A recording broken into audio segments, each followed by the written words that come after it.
Welcome back to DreamLeague Season 5. We're here, and we're here ready for the second series of the night. Empire taking on Finem, and this is a very important one, Andy and Jake, because this is the one that might decide if Empire is going to land finals. For Finem, actually same story. Finem has 4 losses. We have 5 losses now for Team Empire, and that's what we look at if we see if people have a chance, if the teams have a chance. And Empire, they can't really do it. Start of the game or start of the day, you said that it was going to be 2-0 for Empire. Empire, yeah.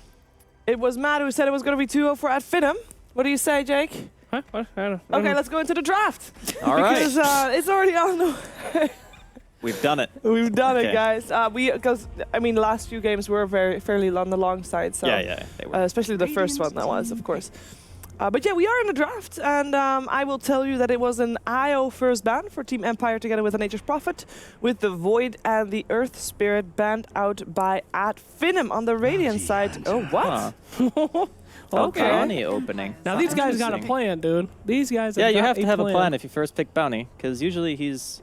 Yeah, I guess you can first pick it, but it's usually a reactionary hero. You see like an Enigma, you see a Chen, you see an Ench, you're like, pick Bounty. Ench, maybe not so much. I mean, basically, they're telling them, hey, don't pick any jungle heroes, guys. Yeah, I mean, it kind of forces them into a situation where you are less incentivized to pick those heroes. But at the same time, it's also very counterable. Like, picking an early Bounty, like you said, they have to have a plan. That's the only thing I can think of, because opening with that hero just seems really... Maybe it's an Finem thing. You know, I was talking to Matt. He said he's watched the team scrim. He's played against them as well. He thinks they're very talented, but they have a tendency to pick these lineups that are really hard to run. And when you first pick Bounty, I feel like you're already making it a little bit hard on yourself in some ways. So I believe that we have seen maybe next time play the... I'm looking it up right now, so it might take a little while because there's been a lot of games. I believe we have seen maybe next time play the Bounty Hunter. Very successful. But I will find out if that is the case. I actually found the game. They lost. Okay, never mind. They lost. Okay, not that game. Not a strong showing there. Nope. Unfortunate. They were up against Vega that game. Oh man, this is such a strong opening from Empire as well. Yeah. Oh boy. Well, you know, this is the wild card strat, right? They know that Empire watches the replays. They look for it, so they go wild card. They just pick. I'm just not a fan of the Bounty first pick. You don't believe in wild card? Come on. No, I mean, they could have a very good plan. I just don't know what it is. Wild card. So it's like wild card, maybe, or first pick Bounty, they get Beastmaster OD, and then game is hard. The game is certainly going to be pretty hard. Well, we'll see what they do, because obviously it's just one hero, so we got a lot more to go. Yeah, before the series in the pre-show, we talked a little bit about how Finem is always the team with the plan. Yep. And how sometimes they can execute the plan and sometimes they can't. But even Matt was saying, like, the moment that they start executing properly, the plans that they have are really good. Yeah, they'll be super dangerous. They will be super dangerous. So this could be the game where they turn out to be super dangerous. Wild card. I suppose that makes more sense than why they banned the ES, because if you're going to pick Bounty Hunter, you don't want to play against an Earth Spirit. He's like another one of those heroes who has a tendency to move around a lot early game, and you just throw out a rolling boulder onto mid, you're just a nuisance, and maybe they're going to prioritize making that matchup a lot easier, so maybe they have something in mind that they want to pick against the OD, where the Bounty Hunter can set up a kill, like Invoker is still available. Yeah? You think Invoker's they could just go for like the standard Invoker, but if they open Bounty, I feel like they're the type of team that's not going to just go for the Invoker, because that's like the meta but pick, what would you play against OD mid instead? Instead of Invoker. Yeah, I mean, what are you gonna play against? I mean, mid? you can do what Empire do. You can play Puck. It's not that bad. Like, you probably don't win the lane super hard or anything, but it's not like OD can ever kill you, and it's also impossible to set up a gank on a Puck. Is Stug a Puck player? Oh, he definitely is. He's a Queen player too, though. He's mostly known for. I think they would probably pick him Queen, but I know he does play Puck. I've played against him in pubs, and he's played that hero, so I definitely know it's in his arsenal. But they're gonna go with the Sven. They're picking it into Beastmaster OD, which I find they gotta have. Okay, I'm like super confused right now. I am mega confused. Wild. They have a plan. Okay, so this is the reason why I think it's weird. They already have lockdown through BKB, right? So they have to have some hero that's going to help set up for the Sven. Maybe it's Bat, maybe it's Puck, maybe it's whatever. But they have to pick one of those heroes now to help the Sven actually stay on target. They banned, or IO's banned, you said, right? Yep. Yes. Okay, so that means there's no IO. So there's no relocate. So there's no like relocate Oracle. into Bounty Hunter combo, which is very commonly seen. So that's also not available. I have actually no idea where they're going with this. And they also this could be their key though. Element of surprise. You confuse them, Yeah. And then you hit him with like a rope-a-dope 4th pick, and they're just like, what's happening? We They got lost. rope-a-doped. That's what I'm talking about. It could happen. It could All happen. right. Probably not going to happen. This is why we need Matt over here, because he's seen the team play. So he's probably over there explaining to Owen right now why they're picking this stuff. But I haven't seen them scrim, so I don't know why they're picking this. What is rope-a-dope? It's like hitting with the okie doke. You know what I mean? They just don't know what it is. Come on. They don't know. What is That's the whole point. Is what is the rope-a-dope? Rope-a-dope's a strat. You don't know what it is. Yeah. And then it's a rope-a-dope. You bring them into the corner. Help. Don't worry about it. It's fine. All right, I got this. All right. Rope-a-dope's an old boxing term, right? Okay. You bring him into a corner. Guy thinks he's going to be able to hit you. What do? You dodge, you dodge, you dodge. You tire him out. You rope him in that corner, and then boom. Oh, is that actually? Because that would make sense slightly, but he could. I don't actually know if that's where it comes from. He could just be making some random. Different definitions. I feel like he's the type of guy who knows enough about useless crap to where there's two he would know definitions. that. There's the boxing term, and then there's the term in juvie. Oh, hey, For you rope-a-dope. talked about this guy before. Who did I talk Before the about? show even started, the Tusk. The Tusk, yeah. You did. Did we? Was it you? I don't know. Probably. I talk about a lot of Tusk stuff. is really no, good. we talked about it, and then was it like, yeah, but only eHome picked it at the Shanghai Oh Major? yeah, that's right. That was you, right? Woo, yeah. He's really Yeah. good at punishing, though. Like, against heroes like Bounty, this is basically the substitute for Nurse Spirit when you can't get your hands on it. He's a hero who's going to be very active early looking for kills. You already have Offlane Beastmaster, so you need another hero that's going to help, control the lane and deal with the Bounty. And Tusk is a really good hero for that. And also, it helps you actually kill. So if you get a really good Ice Shard onto specific heroes, like even the Bounty, if he's caught on the river or something, you can block him completely, you can kill him. So it's a very strong hero. Not seen too much, obviously, but very good. Kind of a niche pick. God, you know what I would really love to see is a Tusk Scepter. I think I've ever seen that one time in my entire... Tusk Scepter. I saw Universe buy it when he used to play for EG. That was the one game I think I remember seeing it. Is he bought it when they had already won. And then... When he used to play for EG. Yeah. Oh, it sounds so sad. Sounds weird, right? It When he used to play for EG. It's like, oh. Well, you won't have to say it for long. He'll be back soon. He'll be back. They always come back. They always come back to That's steal true. a different player.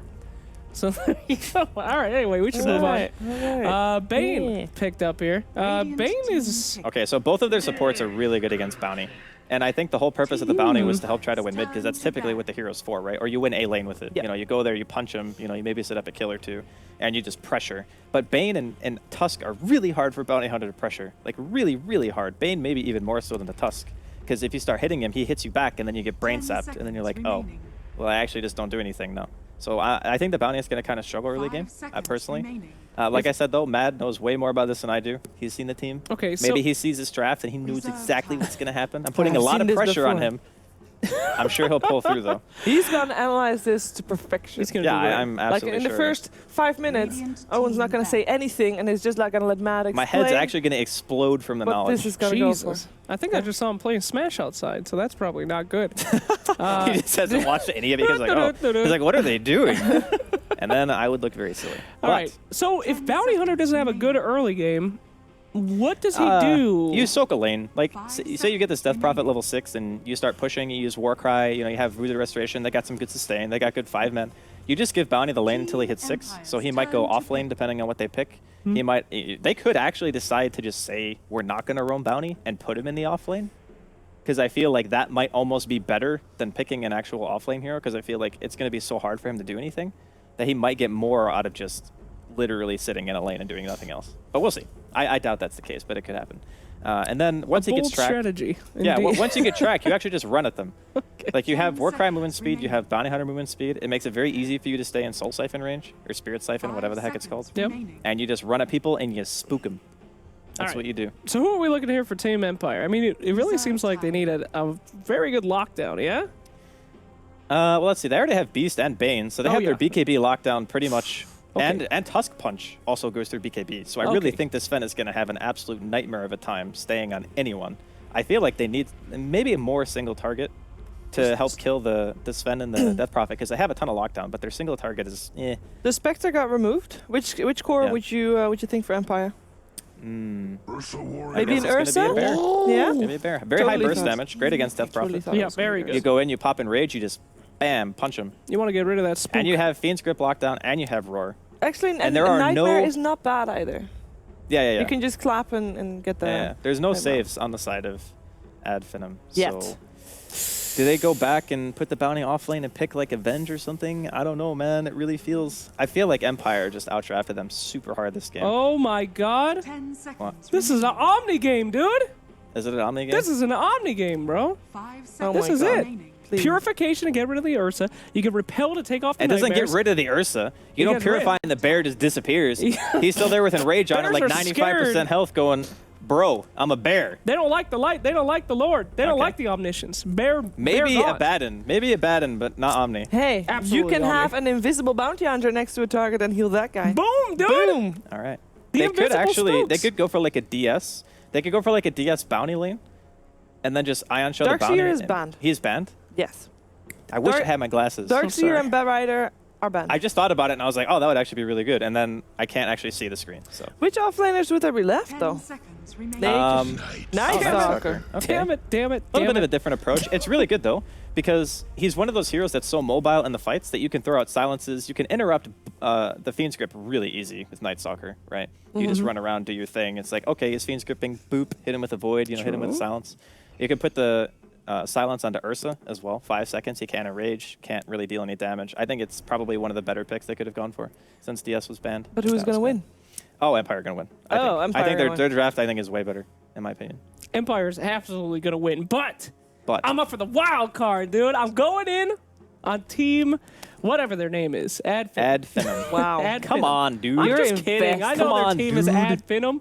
I Ad shall Victoria go Brothers wild card. We for- got this. You're hosting Team the E-Game Empire. Olympics. I am. Ad Finem is not going to be there. So let's, Wow. Savage. sorry, I'm sorry. I think I'm gonna let Matt decide if Ad Finem is gonna take it. I've already Okay. said Team Empire, and I believe that that's gonna be the case. But maybe Matt knows exactly what Ad Finem is gonna do. We're gonna find out if he knows what the plan is, because it is time for Game 1: Ad Finem versus Team Empire with Matt and Odie Pixel.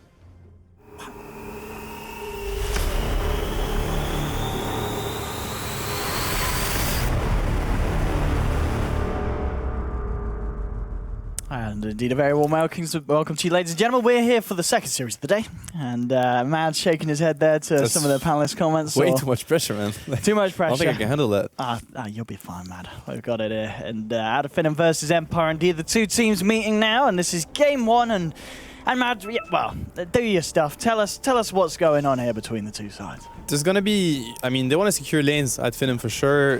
The Bonnie first pick is not surprising. It's something they run a lot. They didn't really have a clear plan. They just love having, like, the way maybe next time plays. He likes to roam. He likes to like get information, sort of create space. So he's always playing those like Bounty, Bane, sort of annoying heroes. But like the panel said, in that game at Finem, they have really good supports to actually deal with the Bounty. They don't really care. The Bane or the Tusk, they don't care running into the Bounty. It's not a problem. The Night Stalker last pick can also be explained by the fact that it's a great counter against Beastmaster. Like, usually you pick Beastmaster for that Hawk, for the global vision, the information that you can get. But when you get to those mid-late game, it's probably almost darkness. Like it's darkness all the time. So the Hawk doesn't give you any information almost. So it really shuts down the Beastmaster. And I think it was a great last pick. It's also quite a strong laner. Although the Ursa might still be able to kill him. But I think the lanes are going to be very decisive in this game for both teams. See in the mid lane already with the sentry down. Scannel making it very well known that MNC is under vision, and well, they're actually going to try and go in a bit on Scandal. Scandal taking a fair bit here. He did not buy his salve yet. Or okay, no. No, these guys just come out That's good. from Tusk. It's going to be very needed. I mean, this kind of duel on duel mid. Who should be coming out on top? Well, actually, hold the bottom lane, Afterlife. I think it's Yeah, going to give be us an some even lane. It has Yeah. to be an even lane because of the pressure from the Bounty and the Tusk. Like, it's going to be sort of a 2 versus 2 on that lane. They're going to play without sentries, but the OD is not really going to be able to pressure the DP, and same goes for the DP, because if you go on his high ground when the Tusk is here, you're going to die, and same goes for the Bounty OD, the Bounty DP combo. The Night Stalker is struggling a bit. Ursa is a very strong hero with Night Stalker. He can just buy boots, Orb of Venom, and run you down. So, and he did not go for this Iron Talent, so the Bounty is he's gonna need to help the Night Stalker. Else the Night Stalker is gonna be super poor in this game. He needs to help him get some sort of space and levels, and as soon as the Night Stalker hits level 4, he's gonna be roaming anyway. He doesn't want to stay here. CMNC just scanning this He out as might die. Maposhka and Ramses looking gonna to die. go in indeed. They've got the That's for shards to block him up, and as you said, they've got a lot of control in this lane, and they just need to allow Ursa to get in with the punches. They should be able to find the kill each and every time. Bottom lane, Afterlife. Take down a bit to the Maledict, but he's got the Tango regen, so he will be fine. But I mean, if you are this Night Stalker, I guess this is the trouble as well. If you don't find a lot in this lane, it's not really like you're the world's fastest jungler. I guess you can get an Iron Talon and try and work with that, but it's a hard lane for him. If he goes jungle, he's gonna get like level 3, 4 by the time the night kicks in, and it's honestly reasonable. Yeah. I think it should have been the approach. He probably expected the bounty. Maybe there is a bit of miscommunication. He was like he expected the bounty to play with him on that lane, so they could actually try to pressure. But I don't think it makes sense. Like, you don't really want to pressure those heroes, honestly. Sure, Ursa is gonna get 5 CS less, but does it really matter? Like, at the end of the day, that safe lane is really hard to contest. Like Bane, Tuskar, Ursa, like it's such a strong lane. So the Night Stalker should just focus on getting early levels. So when the night kicks in, he can actually pressure. In that respect as well, do you feel that the bounty's got to kind of hang around here top to allow a little bit of safety for the Night Stalker, or should he be kind of turning more towards trying to harass down the OD in the mid lane? I think he should harass the OD. He can even get kills on the yeah. Beastmaster if he doesn't expect it. And now he just suicided to neutrals. It might be scary, but the OD has quite a lot of damage. Yeah, he's not gonna die. He has got a a fair fairy fire. fire, yeah. He should be fine. But it's still a lot of pressure on the OD. Very interesting pressure because he was really close to his bottle and now he's not gonna get it. And DP has it on the way, so a bit of an edge for the DP on this lane. And yeah, Night Stalker is a bit sad because he didn't go for the Iron Talent, so he's gonna struggle a bit. But I mean, he might be fine. The first night is gonna help him come back. I mean, when the first night comes out as well, what do you expect to see the Night Stalker do? Ooh, No, they're not gonna kill him. I don't think he dies. Maledict and Stormhammer. He's a level 1. Oh, nice block Body though from blocks. Madara. They might just do that. Lang wish to get those extra punches in. The He Fairy might Fire actually die regen. with the body block. That's gonna be very close. Oh! That was very close. Really good body block from Madara. Very nice one. I was level 2 Maledict. Yeah, that's actually a lot of damage. Interesting build from the Witch Doctor, actually. Very aggressive build. Oh, it certainly pays off there. Most of the offlaners aren't really used to that. Usually you go for the heal, and so when you see the Maledict, it's already too late. Yeah, tough game for the Night Stalker. Tough game. He can't jungle without the Iron Talent, that's for sure. It's not effective at all. Can he even achieve anything this first night, do you feel? He's level 2, he doesn't have boots. I don't think he can now. He could have if he was like level 4 with decent farm. Had he farmed that camp like 2 or 3 times. Could be. He's going to be fine. He's gonna be a bit harder to catch, but if the Ursa gets on top of him with the first spell and the Overvenom, he probably has one. Even if he doesn't, honestly. If he slows him, he's dead. Ursa's running towards him. I don't think he makes it. Yeah, with the snowball, he's dead. Even with the nighttime, like, this is so much damage. So much damage. Really tough game for Night Stalker. I mean, and well, mid lane though, they do still find themselves a kill in return. They're getting really good trades. Yeah, like, the fact that Night Stalker's suffering, they're trading it for an OD suffering in the mid lane. That's got to be the a only good problem thing is that, already. like, your Night Stalker, this is when you come back, usually, during the first night, right? If you had a tough lane, because if he still struggles right now, then it's going to be another day phase where he's going to be completely useless. Usually, you want him to have a decent time and then try to work to him, like, get him Midas or face boots or whatever that can help him carry a bit his momentum. But that's good rotation from the bounty, I think. Yeah, honestly, it's good. It's Maledict again, and it's a kill every time. Yeah. So we see both offlaners, they're struggling a lot. They're playing versus really strong lanes, and they did not start with a jungle-oriented build. The Beastmaster bought a Quilling Blade. He's probably thinking about it, but he just can't get that boost of gold that's gonna help him get that item. So it's the game is completely dead even, actually. I mean, if you don't take the mid lane into account. Yeah, the mid lane's certainly where yeah, there's a bit of a different story going on, but top lane we might see something go down and get onto the Night Stalker mid posture. Looking to position himself here behind that tower, hoping that his teammates can push this in so they can get a chance to go in. He's actually just going to run straight for it. He's going to go for it. Yeah. He has a DD as well, or he doesn't? No, he doesn't. Oh, that was very close. Yeah. It would have been a kill for sure. It's a little unfortunate there. I guess just kind of underestimating the speed that this Night Stalker had and cutting it short with the shards. Skandal is not having a good game. Like, he's been like pressured a lot, and the Tusk hasn't helped mid at all. Actually, he's been like focusing down the Night Stalker. I mean, I think it's gonna pay off in the sense that, as you said, like, Night Stalker doesn't come back easily. But OD is also one of those heroes that he kind of needs a good start. So it's a bit of a tough decision for the Tuskar. He definitely made his choice, and he like focused the Night Stalker really hard. Afterlife now going for a bit of choke point jungling here, but there's going to be a rotation, and MNT, they're going to spawn him out. If they've got spawn here as well, and with the Maledict, it's not a hope here for this Beastmaster. This Maledict definitely paid off. Like, it did so much in this game. So very good decision by the captain of Finem. They have got the dust out onto Bounty, but MNT... He can walk to the right, yeah. He places a ward. He's actually going to be fine. The dust is going to run out. Is that... Oh, if he loses too much intel, though. Oh, he got it off. Alright. He's under the tower, though. Bro. That was close. A bit of misplay from the bounty hunter, but the idea was there. Yeah, very close to surviving through that. There's a tier 2 there. Beastmaster is like, so I can't be on the lane, I can't farm the big camp, what am I gonna do in this game? What's my business? I mean, as you say, it's just not a great game for offlaners, this one. It really isn't. Mid lane trying to go into Scandal. He'll hold back the Death Prophet there with Nastrum, but Poshka's there as well, so it's hard really for the side of Finem to go in on him. But as you said, the damage may have already been done, as we're seeing Death Prophet with about a 1.3k net worth lead on this OD just 7.5 minutes in. Both lineups are very balanced, I feel. I actually like the Finem lineup as well. It can get very scary. Like, the way that lineup works is they take advantage of the Night Stalker vision, they just open the fight. They're gonna need to blink on Sven at some point for sure. They open the fight on someone, they just burst him down. Here. And then they just chase people. What's the curry got on? Anything tasty? Yeah, that's a recipe for something. Oh, he got it. Got it though. Has been killed. Yeah. It's still like XP, gold. It's so good for the bounty when you get those queries. It doesn't matter. He doesn't care about dying, honestly. This is 100% worth it. That ulti though, it's could be a bit of a waste of the exorcism. Yeah. Is he gonna get him? I don't think so. That was a bit of a waste, unfortunately. The shards were really well positioned.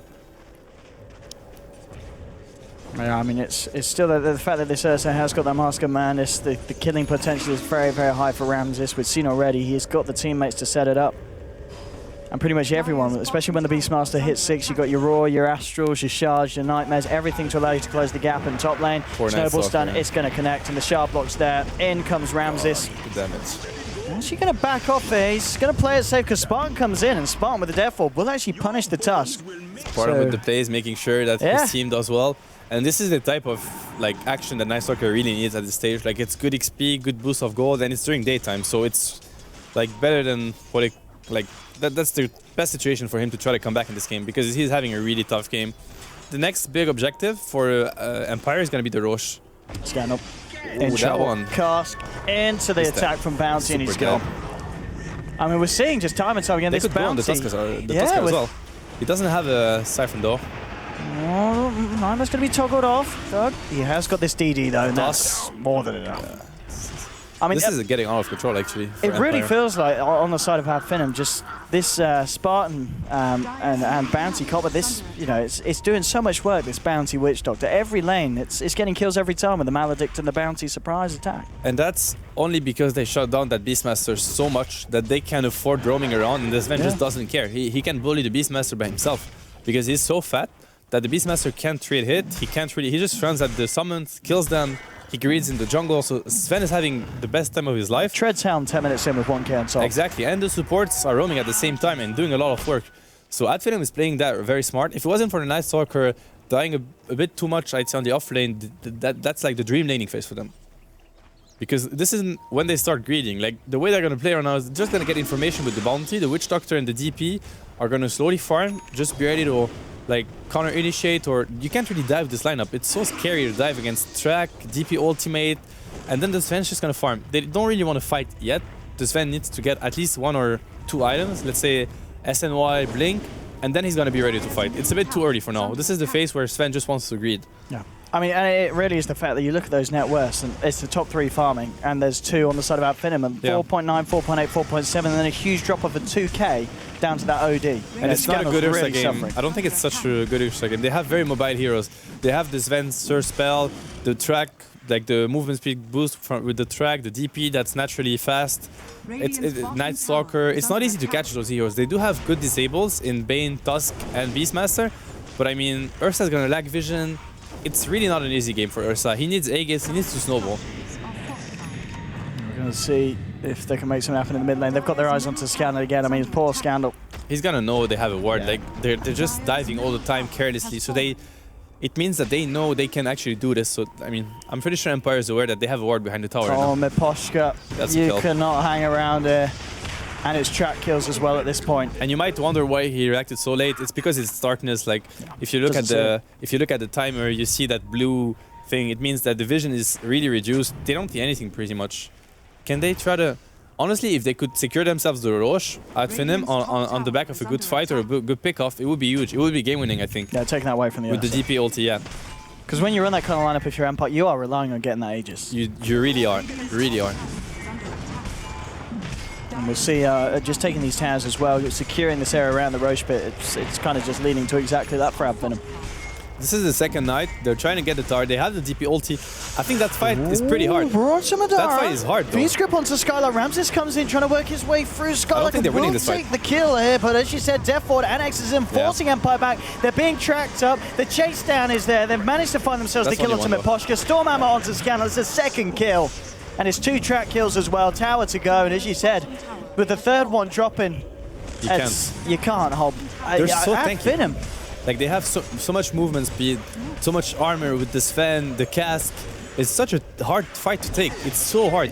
Like unless you open on the DP, I think that's the only situation when you can actually commit to the fight. Like sure you open on the Night Stalker, but he doesn't do so much. Anyway, he's gonna throw 1 ward or 2. He doesn't do much besides giving vision. That's not gonna work. Yep. I mean, just things like that you're not going to be able to bring the game back if you're throwing heroes in like that. The game is out of control right now. They're losing towers when they shouldn't, because they have a good lineup at defending those towers. They can just push out with the shards, the axes. Yeah, this is out of control. 13 minutes in. Completely out of control.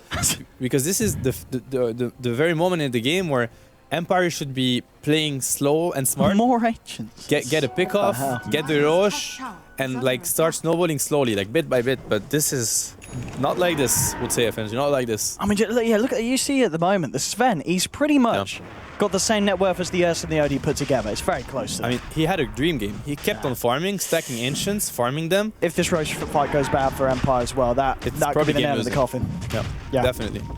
They need that fight to go well. They didn't use much. They have everything ready besides the finger. How long to exorcism? They don't have it. It's very long cooldown. Yeah, as you said, you're still 40 seconds. They need to win this fight, but like you're fighting against Witch Doctor without summons. It's such a tough one. Ramses is caught out on the front of it, and he just disappears. Yeah, see you later. This next time. Play from Finem. Maybe next time. And these track kills, it's gonna be another one as the Void comes through. You could try and TP, and he might just. And he does. Yeah, good TP out, good awareness. Oh, but this game, Finem, 13-5, 14 minutes in. I mean, is this down to the play, or from the start, could you maybe foresee this happening down to the draft? Is this an out draft, or what's going on in there? I mean, in theory, the way the fight are gonna develop is like this Sven's gonna open on the guy and kill him. They have ways to stop him. They have Roar and Tusks, but yet again, they're playing in darkness. Like they don't see anything. It is actually so hard for the Tusk to and you position can't himself. buy into this if X is. You can't. No. And the Tusk is playing without a blink, so he needs to run in. He doesn't see anything, and he needs to try to snowball the target. He's just gonna get silenced or stunned. Scandal. He can't. They don't see anything. He doesn't see them. There's a big snowball. They're trying to go for him. Oh, it's the Storm Hammer coming out to Ramses. He's silenced up as well. Look at the clean damage flying through. Oh, it's over, surely. 3 dead on the side of Empire. They will manage to find the Death Prophet, but it's over. Game. It is all over. Finem absolutely destroying Empire. There you go. What a performance by Finem. They played that perfectly. The supports did so much. Spartan and the Bounty Hunter. Great performance by the supports. Great rotations. Like, honestly, they outplayed Empire. Like, they outplayed them so hard. I really think that is, you know, in the laning stage, the Witch Doctor and the Bounty. You said so much work. Finem in the draft, you're like, they do this pretty much every time. They pick that Bounty first, and you can see why, because they know perfectly how to play with it. You get the ball rolling, you get that track online at good, 10 minutes when it came on. And, you know, at the end of the day, even the Night Stalker was having an appalling time in lane. He's able to get himself involved thanks to the track kills. You just catch straight back up. And it's still a Night Stalker. I mean, it doesn't matter whether he has like phase boots or whatever boots he wants to get, plus the point booster. It doesn't matter really. Obviously, at some point, he needs a good timing on the Aghanims. But he just, like, he uses darkness, he gives vision, he's gonna do his job regardless. Whereas the Beastmaster, if he really struggles, like, it's such a tough game to play for Beastmaster, as we said. He has no vision, the Roar, sure, he has the Roar, but it doesn't do so much. That game was extremely hard for Empire. They had to play smart and not, like, it couldn't escalate that way. Because, like, it went out of control. They never could, like, just slow the pace of the game, try to push out lanes, you know, group up. They just kept on getting dove, and it's just not the way. I mean, for them, they had a plan by the looks of it with the draft, and they knew perfectly how to execute it. And Empire, They just were not expecting that one. Finem beating them right down 16 minutes into that game. We'll see if a similar story happens in game 2, which will be around the corner. So come back for that, as we'll see Finem go up against Empire again. But indeed, Finem taking the first game with quite some style as well. And myself and Matt will catch you very shortly now to a quick outbreak, then back to the panel, then back to us. We'll see you in a bit, guys.